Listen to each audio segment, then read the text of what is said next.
आम्ही गेलो होतो गावून गेलो पप्पाच्या घरी आणि तिथे माझे पप्पा ते खवा बनवतात. त्यांचा व्यवसाय आहे खवा बनवायचा आणि त्या गावामध्ये भरपूर जण बनवतात खवा. आणि आता उन्हाळा दिवस आहे तर म्हैस काय जास्त दूध देत नाही, थोडंच दूध. आता हिरवे त्यांना खायला गवत नसल्यामुळं कमी दूध देतात, कमीच दूध होतं, नाही तर भरपूर दूध असते. चला म्हटलं आपण टाईमपास खवा बनवूया आणि रेकॉर्ड पण करत होते मीच. आणि मीडियम जाळ लावायचा, जास्त लावायचा नाही, जास्त लावला की आपला थोडा लालसर होतो खवा. आणि मीडियम जाळामध्येच बनवायचा. बघू शकता आपला खवा बनत आला आहे फ्रेंड. आणि फिरवत राहायचं आहे, खाली डागू द्यायचं नाही.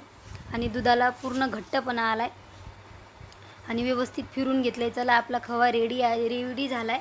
आता खाली उतरून घेतली कढई. 10 मिनटं थंड झाल्याच्यानंतर आपल्याला काढून घ्यायचा आहे खवा.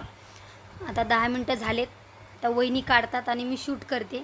बघू शकता आपला खवा रेडी आहे. खूप छान लागतो फ्रेंड, तुम्ही पण ट्राय करा आणि सबस्क्रायबर करून जा.